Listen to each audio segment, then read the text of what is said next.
la tranquila mañana del 15 de mayo de 1932, el primer ministro Inukai Tsuyoshi se preparaba para recibir a unos visitantes en su residencia oficial en Tokio.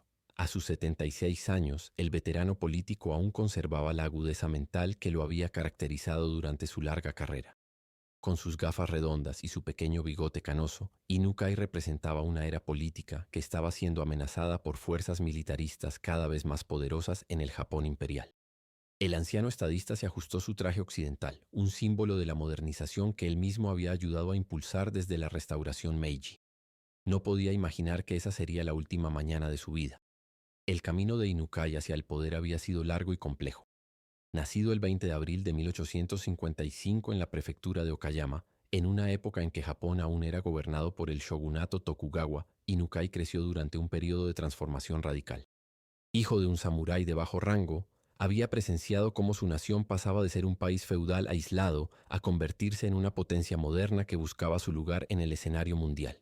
Desde joven mostró un agudo interés por la política y el periodismo, herramientas que utilizaría para forjar su destino.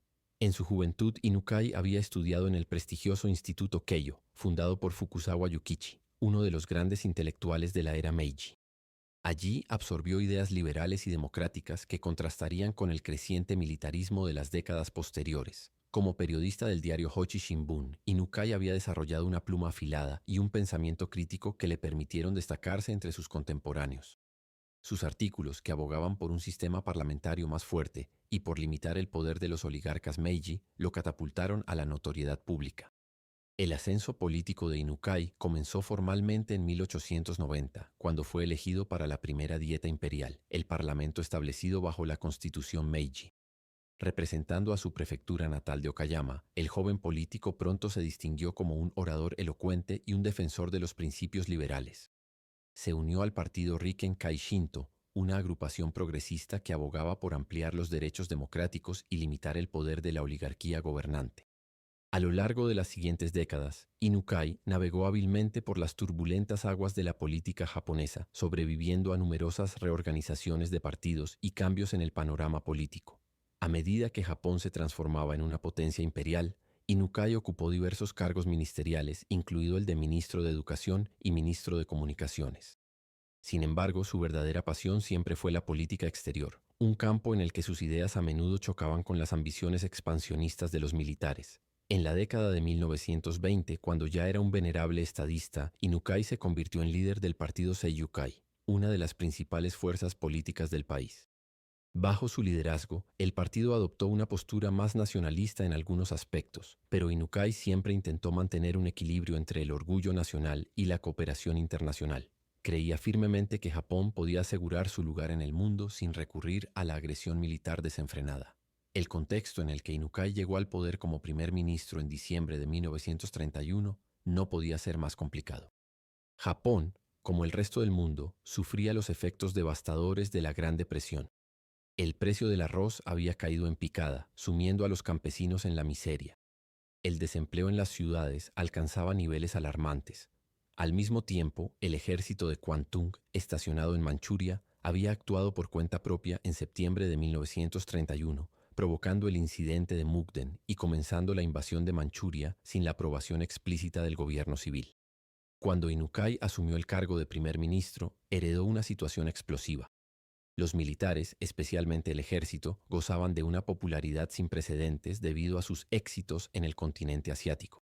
Grupos ultranacionalistas como la Sociedad del Dragón Negro y el Sakurakai, Sociedad del Cerezo, ganaban influencia tanto en los cuarteles como entre la población civil. Estos grupos veían a los políticos como Inukai, comprometidos con el sistema parlamentario y abiertos al diálogo internacional, como obstáculos para sus sueños de un Japón imperial todopoderoso. A pesar de su edad avanzada, Inukai asumió el desafío con determinación. Su gobierno intentó controlar la situación en Manchuria, buscando una solución diplomática que evitara el aislamiento internacional de Japón. Al mismo tiempo, trataba de implementar medidas económicas para aliviar el sufrimiento de la población. Sin embargo, sus esfuerzos fueron constantemente saboteados por elementos militaristas dentro y fuera del gobierno. El antagonismo entre Inukai y los militares alcanzó su punto álgido cuando el primer ministro intentó ratificar el Tratado Naval de Londres, que limitaba el tamaño de la flota japonesa. Para los ultranacionalistas, esto era una traición imperdonable a los intereses de la nación. Además, Inukai había expresado su intención de detener las operaciones militares en Shanghái, donde tropas japonesas habían intervenido tras un boicot chino a productos japoneses. En los círculos militaristas, especialmente entre los jóvenes oficiales influenciados por ideologías ultranacionalistas, comenzó a formarse un consenso. Inukai representaba todo lo que estaba mal en el sistema político japonés. Lo veían como un político anticuado, demasiado conciliador con Occidente y un obstáculo para la restauración Showa que anhelaban, un renacimiento nacional que devolvería a Japón a sus supuestas raíces tradicionales. En la primavera de 1932, un grupo de jóvenes oficiales navales y cadetes, junto con algunos civiles ultranacionalistas, comenzaron a planear lo que se conocería como el Incidente del 15 de mayo. Su objetivo era asesinar a varias figuras clave del gobierno y del mundo financiero, provocando un golpe de Estado que permitiría establecer un gobierno militar. Entre sus objetivos principales estaba el primer ministro Inukai.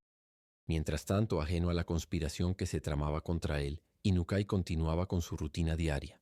Dedicaba largas horas a las tareas de gobierno, mantenía reuniones con diplomáticos extranjeros y buscaba soluciones a la crisis económica. A pesar de las presiones, nunca perdió su cortesía característica ni su sentido del humor seco. En privado, confesaba a sus colaboradores más cercanos su preocupación por el creciente poder de los militares, pero se mantenía optimista sobre la capacidad de Japón para encontrar un camino pacífico. La mañana del 15 de mayo de 1932, mientras Inukai se preparaba para recibir a Charlie Chaplin, quien estaba de visita en Japón, un grupo de 11 jóvenes oficiales navales vestidos de civil se dirigía hacia su residencia oficial. Estaban armados con pistolas y determinados a llevar a cabo su plan. A las 17:30 horas, tras identificarse como oficiales navales, lograron entrar en la residencia. Preguntaron por el primer ministro y fueron conducidos hasta él. Inukai los recibió en su estudio. Con la calma y dignidad que lo caracterizaban, invitó a los jóvenes a sentarse y discutir cualquier preocupación que tuvieran. Si tienen algo que decir, estoy dispuesto a escucharlos. El diálogo es siempre mejor que la violencia, les dijo según testimonios posteriores. Pero los conspiradores no habían venido a dialogar. Uno de ellos respondió: venimos a cumplir con nuestro deber para con la nación. Y acto seguido sacaron sus armas. Inukai permaneció sereno ante la vista de las pistolas. Según algunas versiones, comenzó a explicar sus políticas y a defender su visión de un Japón constitucional. Les habló de la importancia de la democracia y del peligro que representaba el militarismo desenfrenado para el futuro del país. Por un momento pareció que sus palabras podrían tener efecto. Algunos de los jóvenes oficiales vacilaron, impresionados por la dignidad del anciano estadista. Pero el líder del grupo, determinado a cumplir su misión, interrumpió el discurso de Inukai. Sus palabras llegan demasiado tarde, declaró, y dio la orden de disparar. Sonaron varios disparos. El primer ministro Inukai Tsuyoshi cayó al suelo mortalmente herido. Los asesinos abandonaron rápidamente la residencia, dejando tras de sí el cuerpo del primer ministro y un país que pronto quedaría a merced de las fuerzas que él había intentado contener. La noticia del asesinato de Inukai conmocionó a la nación. Mientras las autoridades iniciaban la búsqueda de los responsables, miles de ciudadanos se congregaron frente a la residencia oficial para rendir homenaje al político caído. Para muchos, representaba el fin de una era, la muerte simbólica del gobierno civil en Japón. Los conspiradores, lejos de ocultarse, se entregaron voluntariamente a las autoridades, convencidos de que habían actuado por el bien de la nación. El funeral de Inukai fue una solemne demostración de respeto. El emperador Hirohito envió representantes y muchos líderes políticos asistieron para dar el último adiós a uno de los últimos estadistas de la era Meiji. Sin embargo, entre bastidores ya se negociaba el futuro político del país.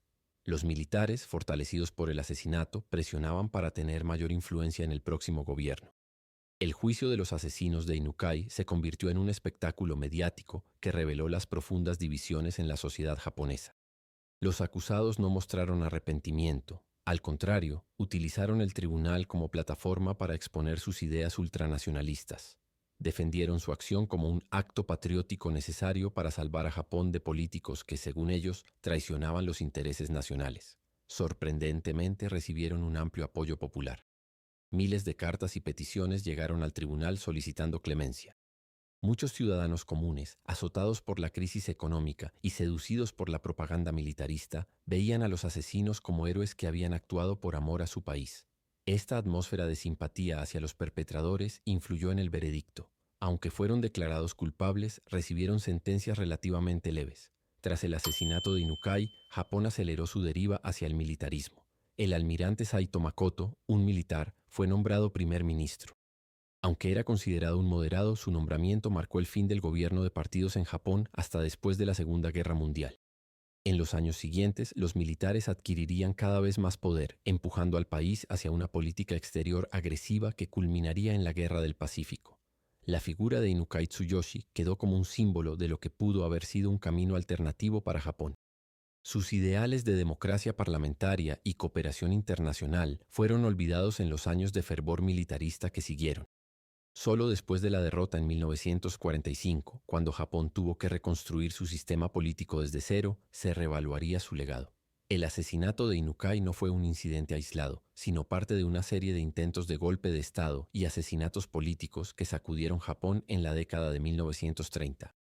El incidente del 15 de mayo fue seguido por el incidente del 26 de febrero en 1936, un intento de golpe más ambicioso que, aunque fracasó, consolidó aún más el poder de los militares en la política japonesa. Para entender completamente la tragedia de Inukai, es necesario examinar más de cerca las fuerzas que se enfrentaban en el Japón de la época. Por un lado, estaban los defensores del sistema constitucional establecido tras la restauración Meiji, representados por políticos como Inukai. Por otro, una coalición de militares, ultranacionalistas y teóricos del camino imperial que veían la democracia como una importación occidental incompatible con la esencia japonesa. Inukai, a pesar de su reputación como líder del conservador partido Seiyukai, era en muchos aspectos un liberal en el contexto de su época. Creía en la importancia del parlamento como contrapeso al poder imperial y militar. Defendía la libertad de prensa, habiendo sido el mismo periodista. Y, quizás lo más importante, consideraba que Japón debía ser parte del orden internacional establecido, no desafiarlo mediante la agresión militar. Estas posiciones lo convirtieron en blanco de los ultranacionalistas, que lo veían como un obstáculo para sus planes. Irónicamente, durante su juventud, Inukai había sido considerado un radical por sus críticas a la oligarquía Meiji. Con el tiempo, había moderado algunas de sus posiciones, pero nunca abandonó su compromiso con el gobierno constitucional. En los meses previos a su asesinato, Inukai había estado bajo intensa presión. Los militares desafiaban abiertamente su autoridad, especialmente en lo relacionado con las operaciones en Manchuria y China. El Ministerio de Asuntos Exteriores, teóricamente bajo su control, a menudo actuaba de forma independiente, alineándose con los intereses militares. Y dentro de su propio partido, voces nacionalistas cuestionaban su liderazgo. A pesar de estas dificultades, Inukai se mantuvo firme en sus convicciones. Continuó abogando por una solución diplomática a la crisis de Manchuria y por medidas económicas que aliviaran el sufrimiento de la población. Su valentía personal se manifestó cuando, conociendo las amenazas contra su vida, rechazó aumentar su seguridad personal, diciendo que prefería confiar en la racionalidad de sus compatriotas. El día fatídico del 15 de mayo no solo estaba programado el asesinato de Inukai. Los conspiradores también planeaban atacar la residencia del guardián del sello privado Conde Makino, el Banco de Japón, la sede del partido Seiyukai, las centrales eléctricas de Tokio y la embajada estadounidense. Solo el ataque contra Inukai tuvo éxito, pero fue suficiente para desestabilizar el sistema político. Los asesinos de Inukai provenían principalmente de la Armada Imperial japonesa. Estaban influenciados por una mezcla de ideas ultranacionalistas, anticapitalistas y de veneración imperial. Creían en la necesidad de una restauración Showa, un renacimiento nacional que purificaría Japón de influencias occidentales corruptoras y restauraría el verdadero camino imperial. En su visión distorsionada, el asesinato de líderes políticos era un acto necesario para salvar al emperador de sus malos consejeros. Cuando los conspiradores entraron en la residencia de Inukai, el primer ministro estaba, según algunas fuentes, esperando la visita de Charlie Chaplin, que se encontraba en Japón como parte de una gira mundial. La presencia del famoso actor podría haber alterado el curso de los acontecimientos, pero Chaplin se retrasó debido a que asistía a un partido de sumo con el hijo de Inukai. Este caprichoso giro del destino posiblemente salvó la vida de Chaplin, pero selló la suerte del primer ministro. Durante el breve intercambio antes de los disparos fatales, Inukai mostró la fortaleza de carácter que lo había definido a lo largo de su carrera. Según testigos, mantuvo la compostura y trató de razonar con sus atacantes. Si me matan a mí, no destruirán el sistema parlamentario. Otros continuarán lo que hemos construido, les advirtió. Estas habrían sido sus últimas palabras antes de que los disparos silenciaran para siempre su voz. Los detalles exactos de lo que ocurrió en esos momentos finales siguen siendo objeto de debate histórico. Algunas versiones sugieren que Inukai logró pronunciar un discurso conmovedor antes de ser abatido. Otras indican que apenas tuvo tiempo de pronunciar unas pocas frases antes de que los conspiradores abrieran fuego. Lo que es indiscutible es la brutalidad del acto y sus consecuencias devastadoras para la democracia japonesa. Tras los disparos, los asesinos abandonaron la residencia sin ser detenidos. Se dirigieron a una comisaría de policía cercana y se entregaron voluntariamente, convencidos de que serían tratados con indulgencia debido a sus nobles motivos. Su confianza no estaba del todo mal fundada. El clima político de la época favorecía a quienes actuaban en nombre del patriotismo, incluso si esto implicaba el asesinato de líderes legítimamente elegidos. Mientras tanto, en la residencia oficial, los asistentes de Inukai acudieron al oír los disparos. Encontraron al primer ministro gravemente herido, todavía con vida pero desangrándose rápidamente. A pesar de los esfuerzos por salvarlo, Inukai falleció poco después debido a las múltiples heridas de bala. Con él moría no solo un político, sino también una época de la historia japonesa. La noticia del asesinato se extendió rápidamente por Tokio y luego por todo el país. Las reacciones fueron mixtas. Consternación entre los defensores del sistema parlamentario, jubilación apenas disimulada entre los militaristas y sus simpatizantes. Los mercados financieros reaccionaron con nerviosismo ante la incertidumbre política. En las calles, grupos ultranacionalistas celebraban lo que consideraban un paso hacia la purificación de la política nacional. El impacto internacional fue igualmente significativo. Las potencias occidentales, ya preocupadas por las acciones japonesas en Manchuria, vieron el asesinato como una confirmación de sus temores sobre la deriva militarista del país. Estados Unidos, en particular, interpretó el evento como una señal de que los elementos moderados en Japón estaban perdiendo terreno frente a los halcones militares. En China, donde las tropas japonesas continuaban sus operaciones, la noticia fue recibida con aprensión. El gobierno del Kuomintang, liderado por Chiang Kai-shek, temía que la desaparición de Inukai, relativamente moderado en asuntos continentales, daría paso a políticas aún más agresivas. Sus temores pronto se confirmarían. El funeral de Inukai, celebrado pocos días después, fue una solemne ocasión de luto nacional. Miles de ciudadanos desfilaron frente a su féretro para rendir un último homenaje. Entre los asistentes estaban representantes del emperador, líderes políticos de todos los partidos, diplomáticos extranjeros y, notablemente, Charlie Chaplin, quien expresó su consternación por el asesinato del hombre que debía haber sido su anfitrión. La familia de Inukai, incluido su hijo Inukai Ken, recibieron innumerables mensajes de condolencia. Ken, que había acompañado a Chaplin al torneo de sumo, quedó profundamente marcado por la tragedia. Años más tarde recordaría cómo la casualidad lo había salvado de estar presente durante el ataque.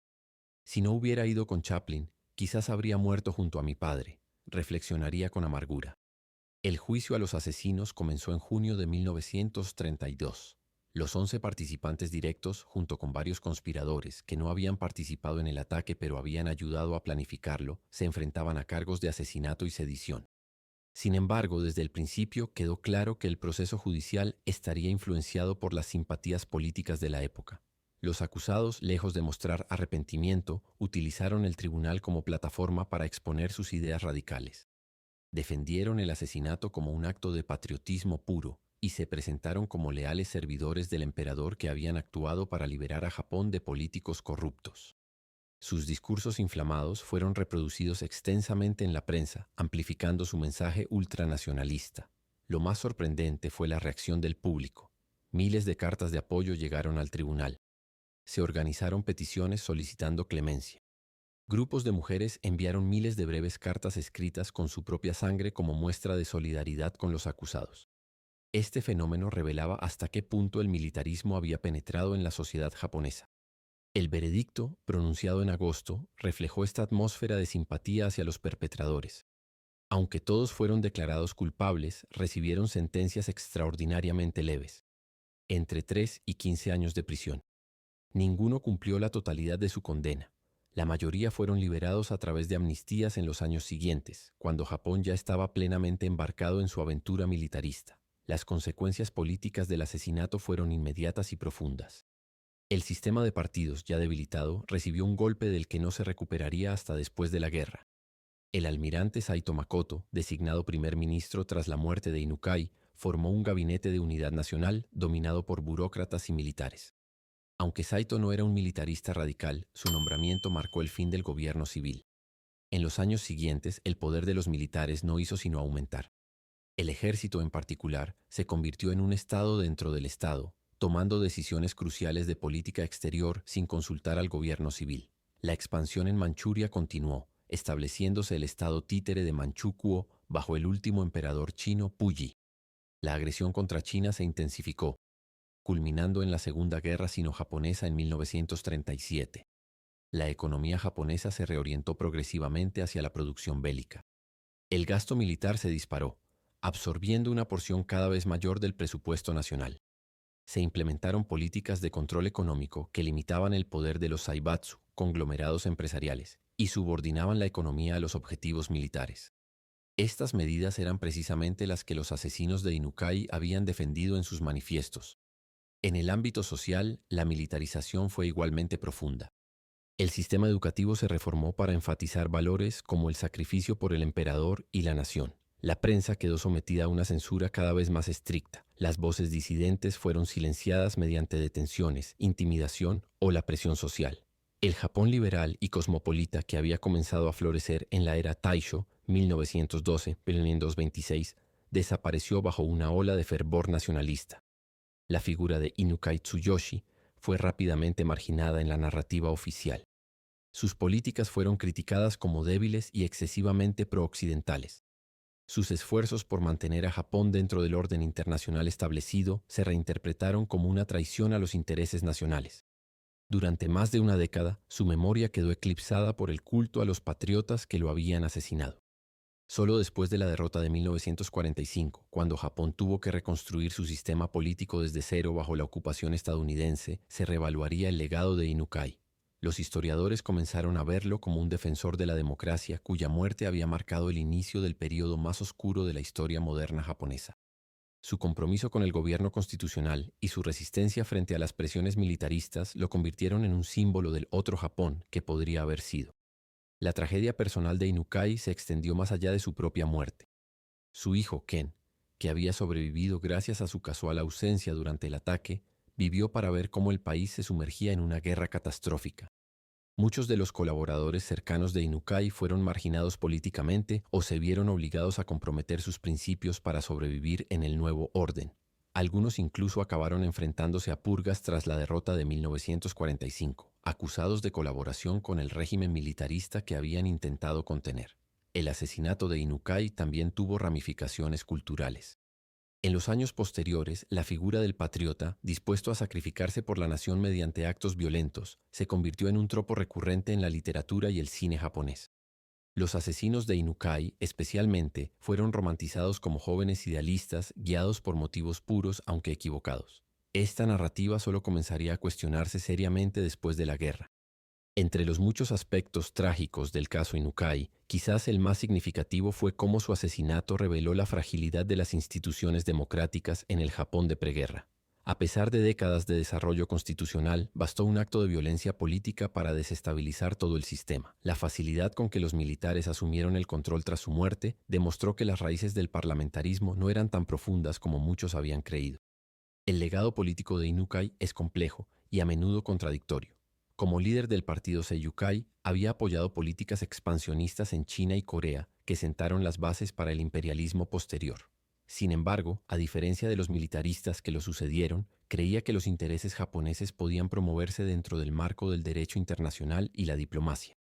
En asuntos económicos, Inukai defendía un capitalismo moderado, oponiéndose tanto al socialismo como al control estatal excesivo de la economía. Durante su breve mandato como primer ministro, intentó implementar medidas para aliviar los efectos de la Gran Depresión, incluyendo proyectos de obras públicas y ayudas a los agricultores afectados por la caída de precios.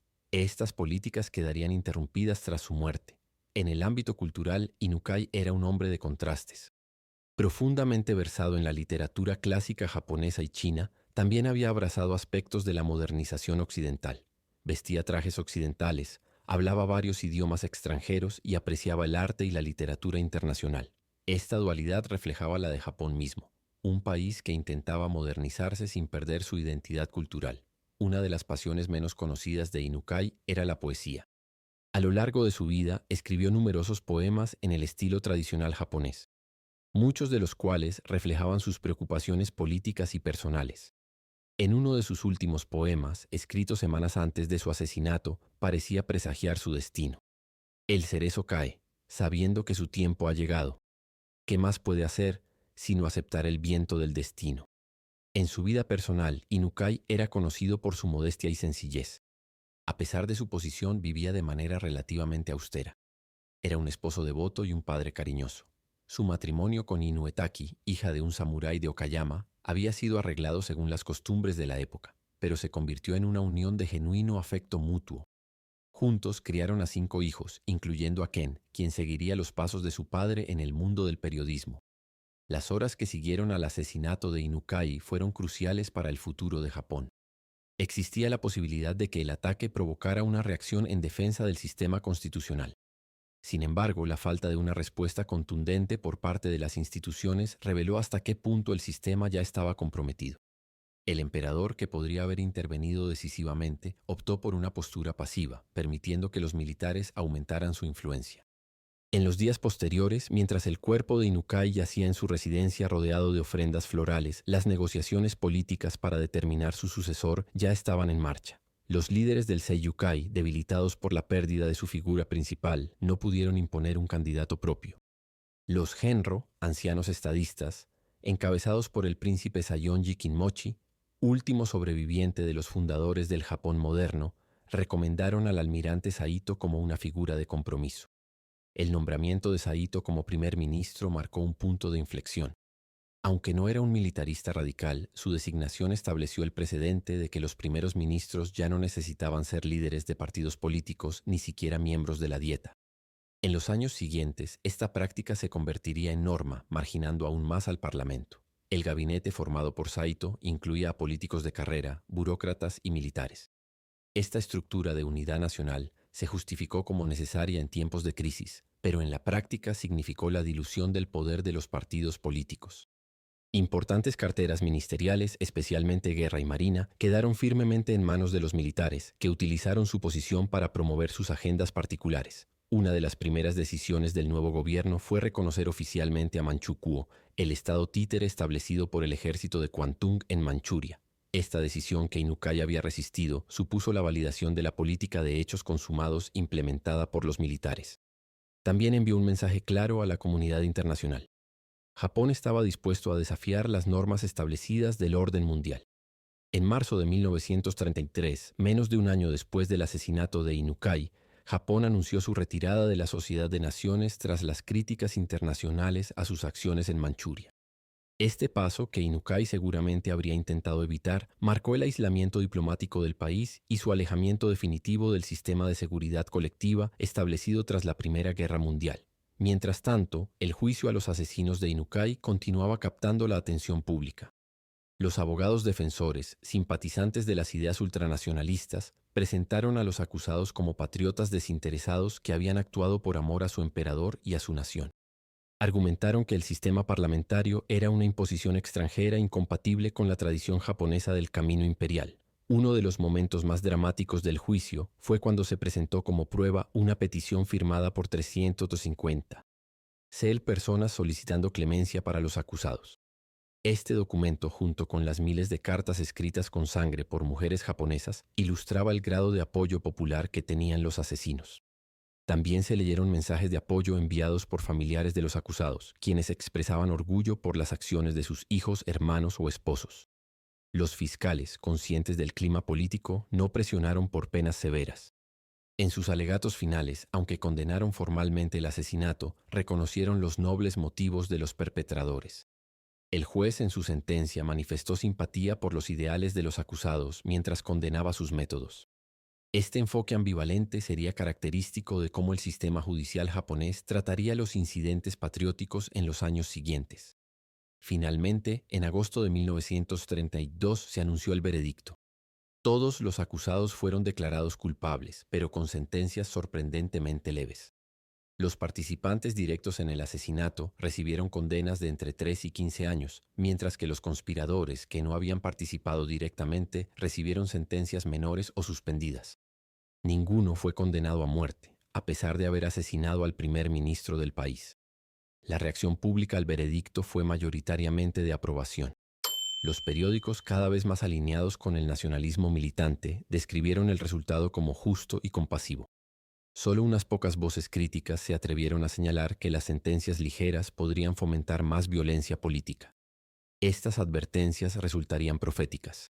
De hecho, en los años siguientes, Japón experimentaría una serie de intentos de golpe y asesinatos políticos, culminando en el incidente del 26 de febrero de 1936, cuando jóvenes oficiales del ejército intentaron tomar el control de Tokio, asesinando a varios altos funcionarios. Aunque este golpe fracasó, aceleró aún más la militarización del país y consolidó el poder del ejército en el gobierno. Los asesinos de Inukai se convirtieron en celebridades dentro de los círculos ultranacionalistas. Recibían visitas regulares en prisión y sus escritos se publicaban y distribuían ampliamente. Algunos incluso recibieron ofertas de matrimonio de mujeres que admiraban su patriotismo. Esta glorificación de la violencia política alimentó una cultura en la que el asesinato podía justificarse como un acto de lealtad nacional. Ninguno de los perpetradores cumplió su sentencia completa. A medida que Japón se adentraba más profundamente en el militarismo, se concedieron amnistías que liberaron a los asesinos antes de tiempo. Algunos se unieron al esfuerzo bélico como oficiales. Otros trabajaron en la propaganda gubernamental. Su crimen patriótico se había convertido en un mérito en el nuevo orden. Mientras tanto, la familia de Inukai enfrentaba un futuro incierto. Su viuda, Taki, recibió una pensión gubernamental, pero vivió sus últimos años en relativo aislamiento, evitando la vida pública. Su hijo Ken continuó su carrera periodística, manteniendo una postura crítica pero cautelosa frente al creciente militarismo. Después de la guerra, Ken se convertiría en un defensor de la democracia y ayudaría a preservar el legado de su padre. En los años posteriores al asesinato, la memoria pública de Inukai Tsuyoshi fue sistemáticamente manipulada. En los textos escolares y en la propaganda oficial se le presentaba como un político de la vieja escuela, superado por los acontecimientos. Sus esfuerzos por mantener a Japón en el camino constitucional y evitar la guerra total fueron reinterpretados como debilidad o falta de visión. Esta distorsión histórica solo comenzaría a corregirse tras la derrota de 1945. El impacto del asesinato de Inukai se extendió mucho más allá de Japón. En China, la eliminación de un primer ministro relativamente moderado fue vista con alarma. Los líderes chinos interpretaron correctamente el evento como un signo de que las facciones más agresivas estaban ganando poder en Tokio. En los años siguientes tendrían que enfrentar una agresión japonesa cada vez más intensa. En Occidente, el asesinato reforzó la imagen de un Japón que se alejaba de las normas internacionales y se encaminaba hacia el fascismo. Estados Unidos en particular comenzó a ver al imperio japonés como una amenaza potencial, no solo para sus intereses en Asia, sino para la estabilidad global. Esta percepción influiría en la política estadounidense hacia Japón en los años previos a Pearl Harbor. Una de las ironías trágicas del caso Inukai es que su asesinato, lejos de provocar una reacción en defensa de la democracia, aceleró el colapso del sistema que había intentado proteger. Los partidos políticos, ya debilitados por divisiones internas y por la crisis económica, no supieron o no pudieron resistir el avance del poder militar. El parlamentarismo japonés, imperfecto pero prometedor, sucumbió sin una lucha significativa.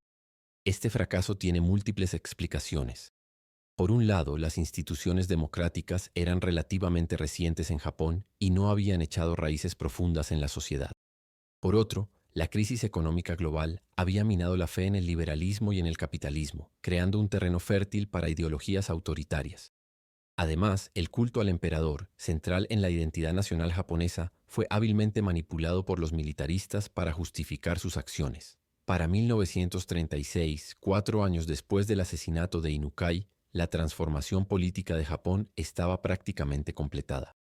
El gabinete del primer ministro Hirota Koki, aunque nominalmente civil, estaba dominado por los intereses militares. El Ministerio de Educación implementaba programas que inculcaban fervor nacionalista y obediencia absoluta. La censura silenciaba las voces disidentes. y la política exterior se orientaba cada vez más hacia la confrontación con China y las potencias occidentales. La figura de Inukai quedó como un recuerdo incómodo de otro Japón posible, uno que había intentado conciliar la modernización con las tradiciones nacionales, la afirmación de los intereses japoneses con el respeto al orden internacional. Su asesinato no solo terminó con su vida, sino que también ayudó a silenciar la visión alternativa que representaba. Las consecuencias últimas de este giro hacia el militarismo serían catastróficas para Japón. La invasión total de China en 1937 derivaría en un conflicto interminable que derivaría los recursos nacionales. La ocupación de Indochina en 1940 provocaría sanciones económicas estadounidenses.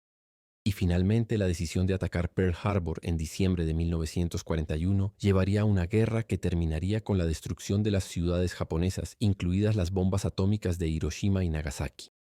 Solo después de la derrota total y la ocupación extranjera, Japón volvería al camino democrático y pacifista que Inukai había defendido.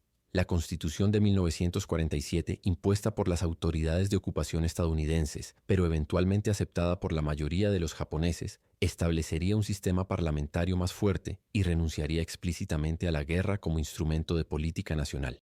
En este Japón de posguerra, la figura de Inukai Tsuyoshi sería gradualmente revaluada. Los historiadores comenzaron a verlo como un defensor de principios democráticos cuya muerte había marcado un punto de inflexión en el camino hacia la catástrofe. Su resistencia frente a las presiones militaristas, aunque infructuosa, proporcionaba un ejemplo de integridad política en tiempos difíciles. Hoy, más de 9 décadas después de su asesinato, Inukai es recordado como el último primer ministro del Japón de preguerra que intentó mantener el control civil sobre los militares. Su nombre está inscrito en los libros de historia como una víctima del ultranacionalismo que llevó a Japón a su hora más oscura. Su legado sirve como recordatorio de los peligros del extremismo político y de la fragilidad de las instituciones democráticas. La residencia donde fue asesinado, que sobrevivió milagrosamente a los bombardeos de la Segunda Guerra Mundial, se ha conservado como lugar histórico. Cada 15 de mayo, aniversario de su muerte, se realizan ceremonias conmemorativas en su honor. Su tumba en el cementerio de Aoyama en Tokio recibe visitantes que dejan flores en memoria del estadista caído. Quizás el tributo más significativo a Inukai sea el renacimiento de la democracia parlamentaria en el Japón actual. El sistema político por el que luchó y murió, aunque transformado por las experiencias de la guerra y la ocupación, finalmente echó raíces y floreció. El Japón moderno, con su compromiso con la paz y la cooperación internacional, refleja en muchos aspectos la visión por la que Inukai Tsuyoshi dio su vida aquel fatídico día de mayo de 1932. En la primavera de 1932, cuando los jóvenes oficiales planeaban su ataque, Japón se encontraba en una encrucijada histórica. La Gran Depresión había golpeado duramente la economía, creando descontento social y cuestionando la viabilidad del capitalismo liberal. La invasión de Manchuria había generado tensiones diplomáticas y aislamiento internacional, y en el interior del país, las fuerzas militaristas ganaban popularidad con su promesa de una solución radical a los problemas nacionales. En este contexto turbulento, Inukai representaba una vía intermedia, ni la capitulación ante las demandas occidentales, ni el desafío total al orden internacional. Creía que Japón podía defender sus intereses legítimos sin recurrir a la agresión desenfrenada. Esta posición moderada, que en tiempos normales podría haber prevalecido, resultó insostenible en la atmósfera polarizada de la época. Los conspiradores que acabaron con su vida provenían principalmente de la Armada Imperial japonesa, aunque también había civiles entre ellos. Todos compartían una visión romántica de la restauración Showa, un renacimiento nacional inspirado en la restauración Meiji, pero con un énfasis mucho mayor en los valores tradicionales y en la supremacía imperial. Estaban influenciados por ideólogos como Kita Iki, cuyos escritos combinaban elementos del ultranacionalismo con críticas radicales al capitalismo. La mañana del 15 de mayo, el grupo se dividió para atacar múltiples objetivos. El escuadrón destinado a asesinar a Inukai estaba liderado por Yamagishi Seishi, un oficial naval. Según su propio testimonio posterior, habían elegido a Inukai como objetivo principal porque lo consideraban el símbolo más visible del sistema parlamentario que despreciaban. También creían, erróneamente, que eliminándolo provocarían una crisis que permitiría a los militares tomar el control total del gobierno. Cuando los conspiradores llegaron a la residencia oficial, se identificaron como oficiales navales con un mensaje urgente para el primer ministro. Esta estratagema les permitió entrar sin despertar sospechas. Una vez dentro, fueron conducidos hasta el estudio donde Inukai trabajaba en unos documentos. El primer ministro, quizás presintiendo el peligro, ordenó a su secretario que se retirara, enfrentándose solo a los atacantes. Lo que ocurrió en los minutos siguientes ha sido objeto de múltiples versiones. Según algunos testimonios, Inukai intentó razonar con los jóvenes, invitándolos a sentarse y discutir sus preocupaciones. Si tienen objeciones a mis políticas, estoy dispuesto a escucharlas. El diálogo es el fundamento de la política, habría dicho. Otros relatos sugieren que apenas tuvo tiempo de pronunciar unas pocas palabras antes de que abrieran fuego. Lo cierto es que los conspiradores no habían venido a dialogar. Yamagishi sacó su pistola y disparó varias veces. Inukai cayó al suelo, gravemente herido pero aún consciente. Según algunas versiones, incluso en ese momento crítico, mantuvo su compostura característica. ¿Es así como los jóvenes japoneses expresan su patriotismo? Habría murmurado mientras su vida se escapaba. Tras los disparos, los asesinos abandonaron rápidamente la residencia. No hicieron ningún intento de ocultarse. Al contrario, se dirigieron directamente a la comisaría más cercana y se entregaron voluntariamente. Estaban convencidos de que sus acciones serían comprendidas y justificadas como un sacrificio necesario por el bien de la nación. Mientras tanto, el secretario de Inukai, alertado por los disparos, regresó al estudio y encontró al primer ministro en un charco de sangre. Rápidamente llamó a una ambulancia y a la policía. Inukai fue trasladado a un hospital, pero era demasiado tarde. Las múltiples heridas de bala habían causado un daño irreparable. El primer ministro Inukai Tsuyoshi falleció pocas horas después, convirtiéndose en el primer jefe de gobierno japonés asesinado en el ejercicio de su cargo. La noticia del asesinato conmocionó al país y al mundo. Los principales periódicos publicaron ediciones especiales. Las embajadas extranjeras enviaron mensajes de condolencia. El emperador Hirohito, según fuentes de la corte, se mostró profundamente perturbado por el crimen, aunque no hizo ninguna declaración pública al respecto. Las reacciones a la tragedia revelaron las profundas divisiones en la sociedad japonesa. Mientras los defensores de la democracia parlamentaria expresaban conmoción y pesar, grupos ultranacionalistas apenas disimulaban su aprobación. En algunas universidades y cuarteles militares incluso se celebraron pequeñas reuniones para conmemorar el acto patriótico de los asesinos. El funeral de Inukai, celebrado 3 días después, fue una solemne ceremonia de Estado. El cortejo fúnebre recorrió las calles de Tokio, atrayendo a miles de ciudadanos que salieron a rendir un último homenaje. Entre los asistentes oficiales estaban representantes del emperador, miembros del gabinete, diplomáticos extranjeros y líderes de todos los partidos políticos, incluso aquellos que habían sido rivales de Inukai. Charlie Chaplin, que debía haber cenado con Inukai el día del asesinato, asistió al funeral como invitado especial. El famoso actor, profundamente conmovido, escribiría más tarde en sus memorias sobre la ironía de que su visita al torneo de sumo con el hijo de Inukai podría haber salvado la vida de ambos si el encuentro hubiera sido programado antes. En su oración fúnebre, el líder del partido Minseito, principal rival político del Seiyukai de Inukai, destacó la dedicación del fallecido al sistema constitucional y su valentía frente a las presiones.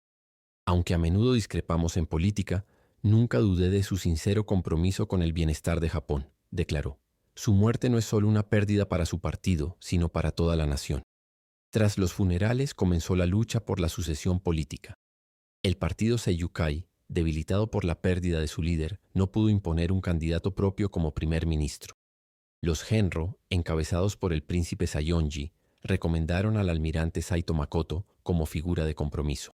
Esta elección reflejaba tanto la creciente influencia de los militares como el deseo de evitar una ruptura total con el sistema parlamentario. El gabinete formado por Saito incluía a políticos de carrera, burócratas y militares, estableciendo el modelo de los gobiernos de unidad nacional que predominarían hasta la guerra. Aunque nominalmente apolítico, este arreglo favoreció claramente a los militares, que controlaban ministerios clave como guerra y marina. Los partidos políticos, aunque seguían existiendo formalmente, vieron su influencia drásticamente reducida. Una de las primeras decisiones del nuevo gobierno fue reconocer formalmente a Manchukuo como estado independiente, algo que Inukai se había resistido a hacer. Esta validación de los hechos consumados creados por el ejército de Kwantung envió un mensaje claro. La política exterior ya no estaría controlada por el gobierno civil, sino por los intereses militares. En marzo de 1933, menos de un año después del asesinato, Japón anunció su retirada de la Sociedad de Naciones tras las críticas a sus acciones en Manchuria. Este paso, que marcó el aislamiento diplomático del país, difícilmente habría sido aprobado por Inukai, firme defensor de la participación japonesa en las instituciones internacionales. El juicio a los asesinos de Inukai, que comenzó en junio de 1932, se convirtió en un escenario para la propaganda ultranacionalista. Los acusados, lejos de negar los cargos, se jactaban de sus acciones, presentándolas como un servicio patriótico necesario.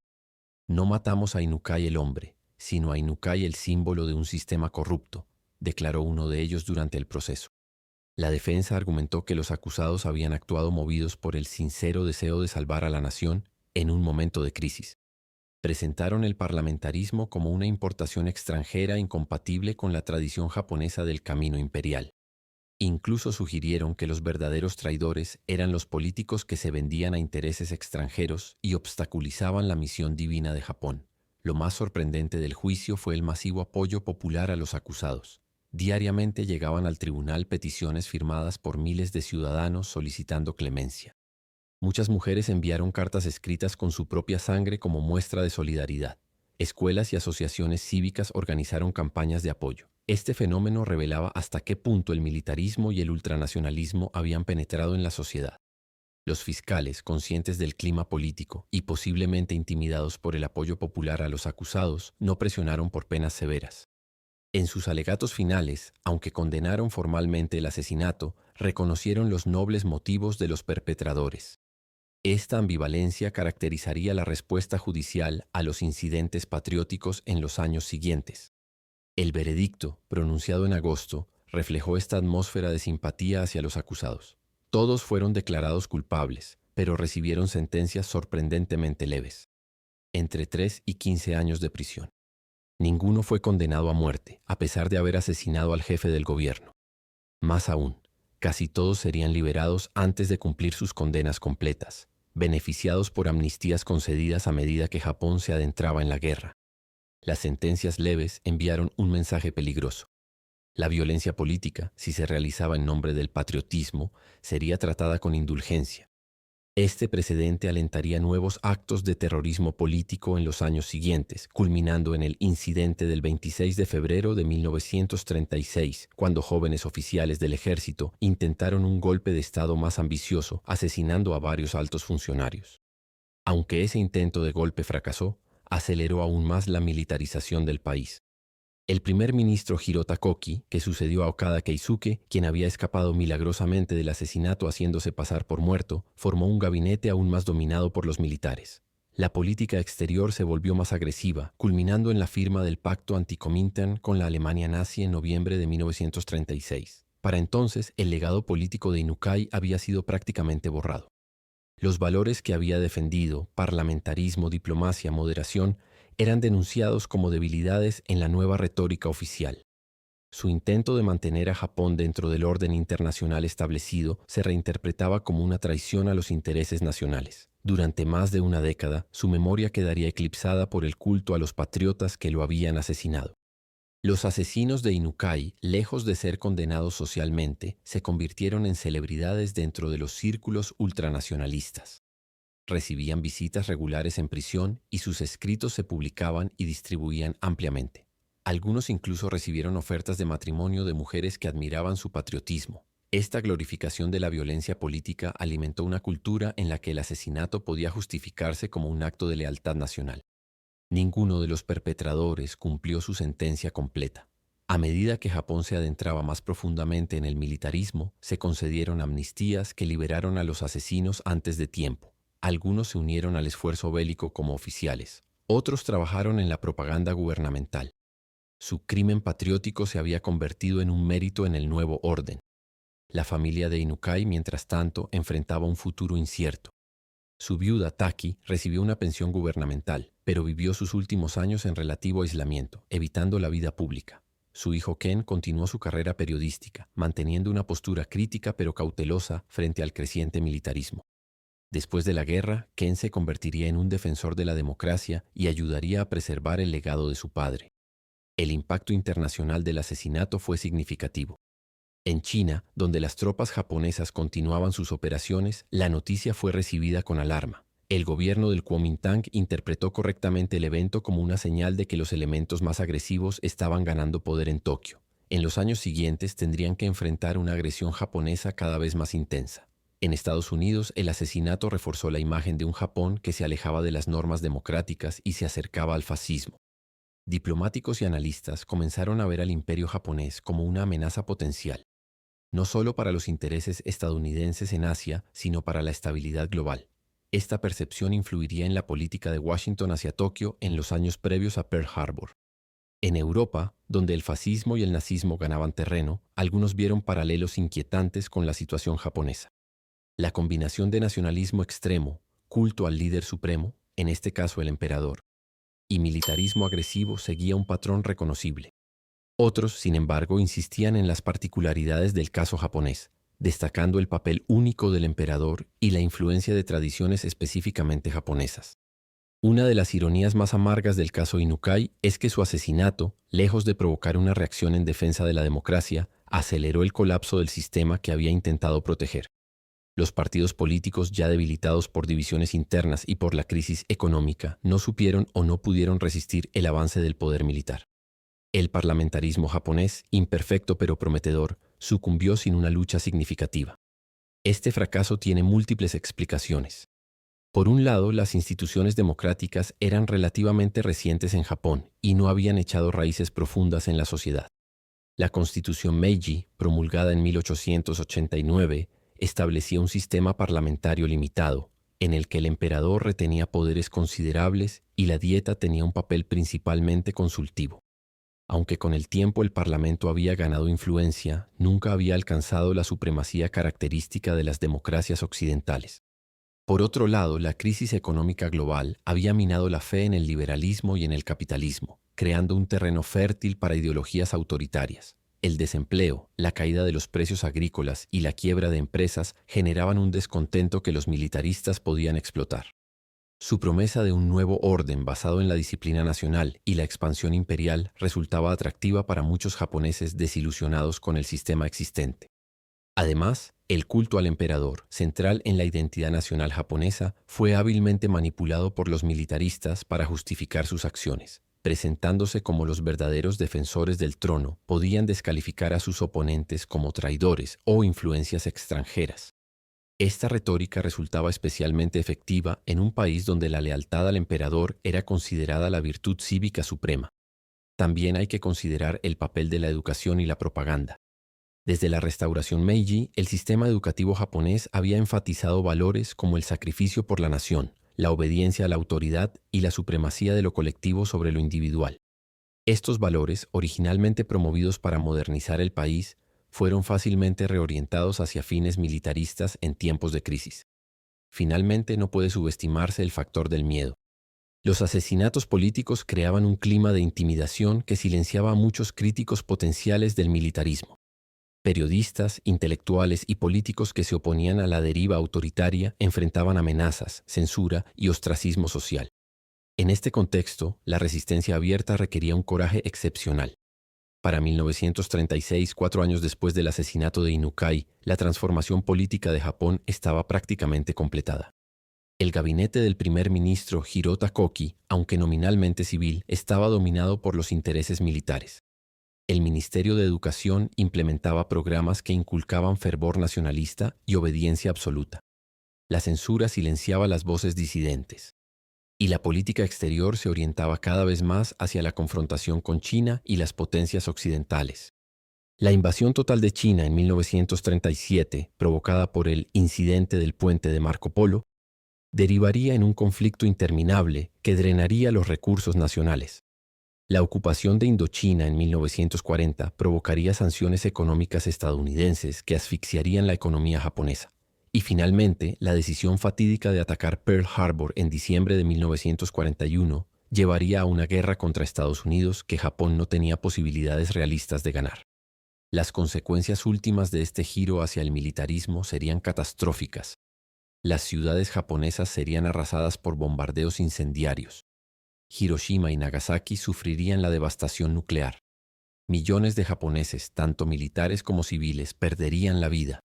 Y finalmente, Japón experimentaría algo que había evitado a lo largo de su historia: la ocupación por una potencia extranjera. Solo después de esta derrota total, Japón volvería al camino democrático y pacifista que Inukai había defendido. La Constitución de 1947, impuesta por las autoridades de ocupación estadounidenses, pero eventualmente aceptada por la mayoría de los japoneses, establecería un sistema parlamentario más fuerte y renunciaría explícitamente a la guerra como instrumento de política nacional. En este Japón de posguerra, la figura de Inukai Tsuyoshi sería gradualmente revaluada. Los historiadores comenzaron a verlo como un defensor de principios democráticos cuya muerte había marcado un punto de inflexión en el camino hacia la catástrofe. Su resistencia frente a las presiones militaristas, aunque infructuosa, proporcionaba un ejemplo de integridad política en tiempos difíciles. La residencia donde fue asesinado, que sobrevivió milagrosamente a los bombardeos de la Segunda Guerra Mundial, se conserva hoy como lugar histórico.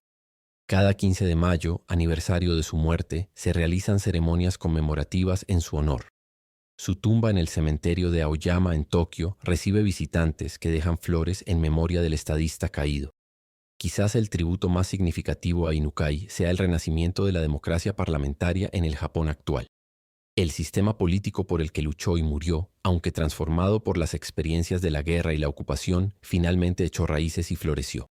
El Japón moderno, con su compromiso con la paz y la cooperación internacional, refleja en muchos aspectos la visión por la que el Japón moderno, con su compromiso con la paz y la cooperación internacional, refleja en muchos aspectos la visión por la que Inukai Tsuyoshi dio su vida aquel fatídico día de mayo de 1932. Su legado perdura como un recordatorio de la importancia de defender los valores democráticos frente al extremismo y el militarismo. Durante los oscuros años de la guerra, la figura de Inukai fue casi olvidada oficialmente. Su nombre apenas se mencionaba en los libros de texto, y cuando se hacía, era para presentarlo como un político anticuado que no había comprendido los nuevos tiempos. Los militaristas en el poder preferían celebrar a figuras como el general Toho Hideki, quien llevaría a Japón a la guerra total contra Estados Unidos y sus aliados. El hijo de Inukai, Ken, vivió para presenciar tanto la catástrofe que su padre había intentado evitar como el renacimiento posterior de Japón. Durante los años de guerra, mantuvo un perfil bajo, pero nunca olvidó las enseñanzas de su padre sobre la importancia del gobierno constitucional. Tras la derrota de 1945, Ken se convertiría en una voz importante en los debates sobre la reconstrucción democrática de Japón. En una entrevista concedida en 1952 durante la ocupación estadounidense, Ken Inukai reflexionaba amargamente. Todo lo que mi padre temía ocurrió. La militarización nos llevó a una guerra que nunca podríamos haber ganado y que terminó con la destrucción casi total de nuestro país. Si lo hubieran escuchado, quizás millones de vidas se habrían salvado. Esta visión, compartida por muchos japoneses de posguerra, contribuyó a la rehabilitación histórica de Inukai Tsuyoshi. El proceso de reevaluación de la figura de Inukai comenzó formalmente durante la ocupación aliada, 1945 y 1952. Las autoridades estadounidenses, empeñadas en democratizar Japón, buscaban referentes históricos de tradiciones democráticas autóctonas. Inukai, con su defensa del parlamentarismo y su oposición al militarismo, encajaba perfectamente en esta narrativa. Su asesinato comenzó a presentarse como un momento clave en el descenso de Japón hacia el totalitarismo. En 1952, coincidiendo con el fin de la ocupación y el 20º aniversario de su muerte, se erigió un monumento en honor a Inukai en Tokio. En la ceremonia de inauguración, el entonces primer ministro Yoshida Shigeru declaró: Inukai Tsuyoshi representa lo mejor de nuestra tradición política. Su compromiso con la democracia y la paz debe servirnos de guía en nuestro nuevo camino nacional. Este reconocimiento oficial marcó un hito en la recuperación de su memoria. Durante las décadas siguientes, académicos e historiadores profundizaron en el estudio de la vida y obra de Inukai. Se publicaron biografías, se recopilaron sus discursos y escritos y se analizó su pensamiento político en el contexto de su época. Estos trabajos revelaron la complejidad de un hombre que había evolucionado desde posiciones relativamente radicales en su juventud hacia un conservadurismo moderado en su madurez, sin perder nunca su compromiso con los valores parlamentarios. Particularmente reveladores fueron los estudios sobre su política exterior. Aunque Inukai había apoyado cierta expansión de la influencia japonesa en Asia Oriental, siempre había abogado por métodos diplomáticos y económicos, no militares. Su visión de un nuevo orden en Asia Oriental difería radicalmente de la que implementarían los militaristas. Buscaba una cooperación entre naciones asiáticas para contrarrestar el colonialismo occidental, no la dominación japonesa del continente. En 1982, al cumplirse 50 años de su asesinato, el gobierno japonés organizó una serie de actos conmemorativos. Se emitió un sello postal con su efigie, se celebraron conferencias académicas sobre su legado y la televisión pública, NHK, emitió un documental sobre su vida y muerte. El entonces primer ministro Suzuki Senko visitó su tumba y destacó la continuidad entre los ideales de Inukai y la política exterior pacifista del Japón contemporáneo. En años recientes, con el surgimiento de tendencias nacionalistas en diversos países, incluido Japón, la figura de Inukai ha adquirido nueva relevancia. Historiadores y analistas políticos señalan los paralelismos entre la década de 1930 y el mundo actual. Crisis económica, auge del nacionalismo, cuestionamiento del orden internacional y polarización política. En este contexto, el ejemplo de Inukai, su defensa de la moderación y del diálogo frente al extremismo, resulta particularmente pertinente. Las reflexiones contemporáneas sobre Inukai no lo presentan como un héroe perfecto ni como un visionario infalible. Se reconocen sus contradicciones y limitaciones, su nacionalismo moderado pero real, su defensa de algunos intereses japoneses en China, que hoy consideraríamos cuestionables, su falta de radicalidad en la oposición al militarismo creciente. Sin embargo, se valora su integridad personal, su compromiso con los principios democráticos y su valor frente a las amenazas. En las escuelas japonesas actuales, el asesinato de Inukai se estudia como un momento crítico en la historia nacional. Los libros de texto lo presentan como el último primer ministro de la era de los gobiernos de partido antes del dominio militar. Su muerte simboliza el fin de una época de apertura relativa y el comienzo de la deriva que llevaría a la guerra. Este enfoque educativo refleja el consenso general en la sociedad japonesa sobre la importancia de preservar las instituciones democráticas. La residencia donde fue asesinado, que durante décadas fue utilizada como oficina gubernamental, se abrió al público como museo en 2002.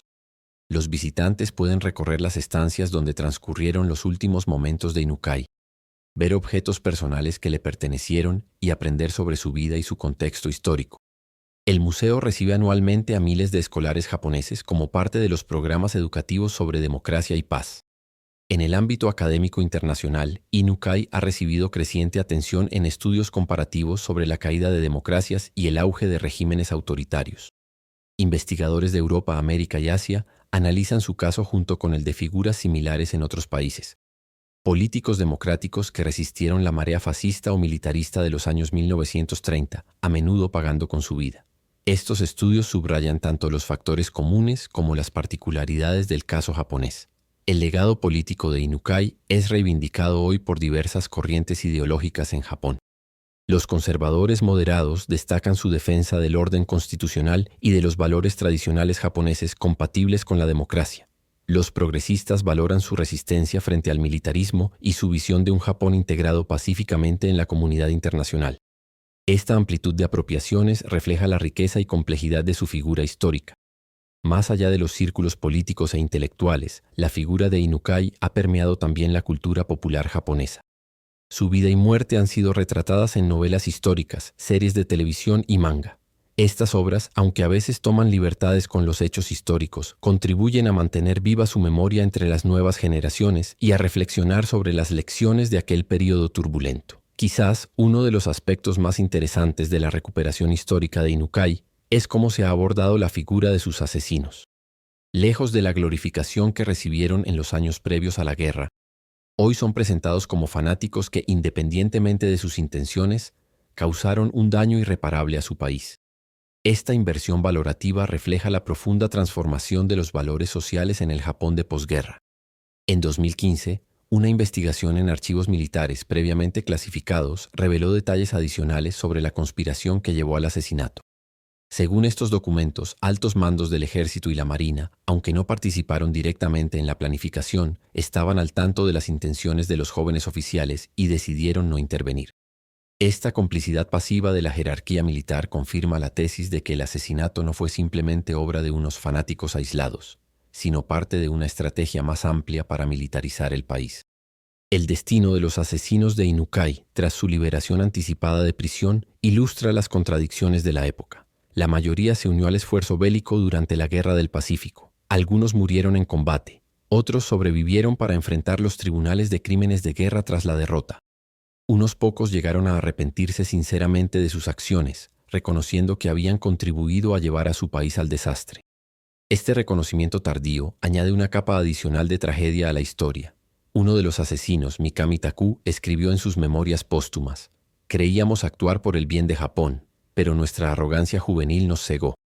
Al matar a Inukai, matamos también la posibilidad de un camino diferente para nuestro país». Esta confesión, publicada en 1957, representa un raro ejemplo de autocrítica entre los participantes en los incidentes patrióticos de los años 1930. En el Japón actual, el asesinato de Inukai se conmemora cada 15 de mayo con ceremonias oficiales y actos académicos. En 2022, al cumplirse 90 años del suceso, el primer ministro Kishida Fumio rindió homenaje a la memoria de Inukai y reafirmó el compromiso de Japón con los valores democráticos y pacifistas. La democracia que disfrutamos hoy, declaró, se construyó sobre el sacrificio de quienes, como Inukai, se mantuvieron firmes en sus principios en los momentos más oscuros de nuestra historia. Para los japoneses contemporáneos, Inukai representa un camino alternativo que su país podría haber seguido. Una vía de modernización sin militarismo, de afirmación nacional sin agresión imperial, de participación en el orden internacional sin sumisión a Occidente. Aunque este camino fue violentamente interrumpido en 1932, muchos de sus elementos serían retomados tras 1945 en la reconstrucción democrática de Japón. La vida y muerte de Inukai Tsuyoshi contienen lecciones que trascienden su contexto histórico específico. Su defensa del sistema parlamentario frente a las tentaciones autoritarias, su búsqueda de soluciones diplomáticas a los conflictos internacionales y su valor personal frente a las amenazas mantienen plena vigencia en un mundo donde la democracia vuelve a enfrentar desafíos significativos. El contraste entre la visión de Inukai y la de sus asesinos plantea preguntas fundamentales sobre el patriotismo. ¿Consiste en la lealtad ciega a consignas nacionalistas o en la defensa responsable del bienestar a largo plazo de la nación? ¿Se expresa mejor a través de gestos grandilocuentes y violentos o mediante el trabajo constante por construir instituciones sólidas y justas? Estas preguntas, que dividieron trágicamente al Japón de los años 1930, siguen siendo relevantes en muchas sociedades actuales. La historia de Inukai también ilustra la fragilidad de las instituciones democráticas cuando carecen de raíces profundas en la cultura política de un país. El parlamentarismo japonés de preguerra, aunque formalmente establecido, no había desarrollado tradiciones sólidas ni generado un amplio consenso social sobre su valor.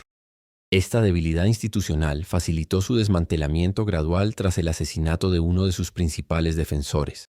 Finalmente, el caso Inukai demuestra el peligro de glorificar la violencia política. La indulgencia judicial y social hacia los asesinos envió un mensaje devastador, que el asesinato podía justificarse si se realizaba en nombre de elevados ideales patrióticos.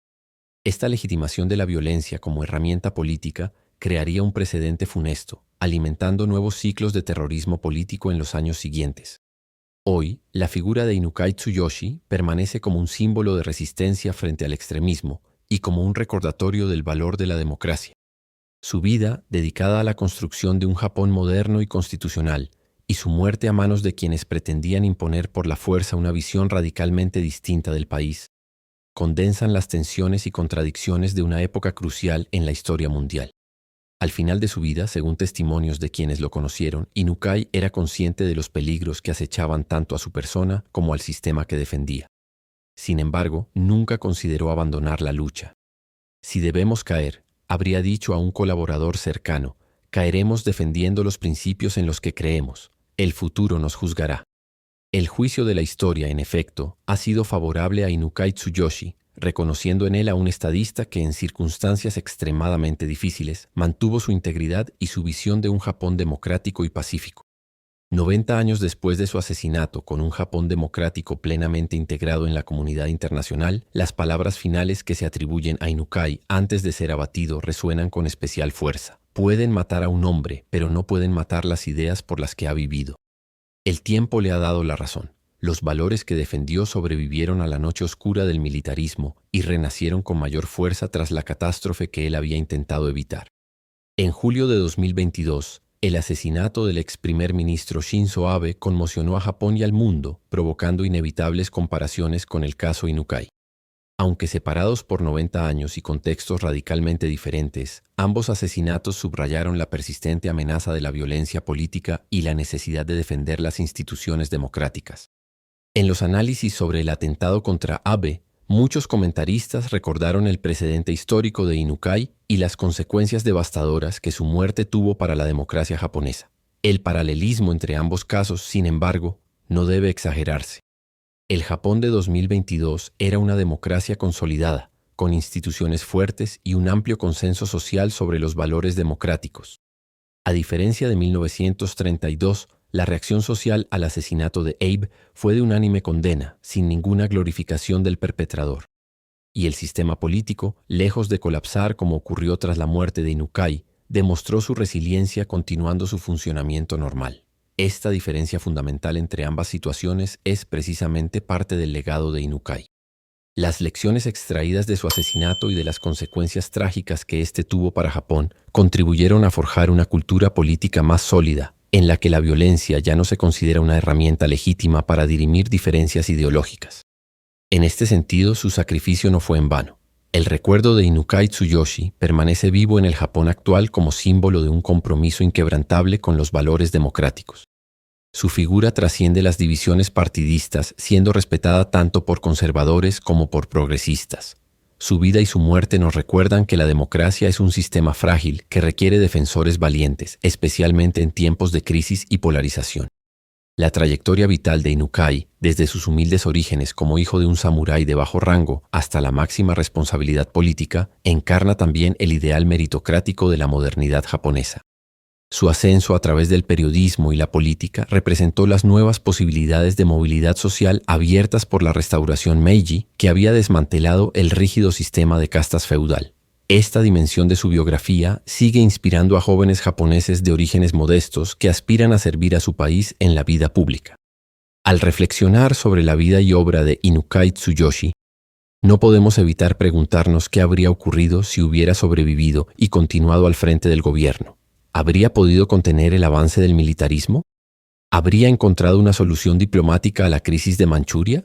¿Habría logrado mantener a Japón en el camino constitucional? Estas preguntas, aunque imposibles de responder con certeza, nos invitan a considerar las alternativas históricas y el papel del individuo en momentos críticos. Lo que sí podemos afirmar con seguridad es que Inukai representó una visión de Japón fundamentalmente diferente a la que se impondría tras su muerte.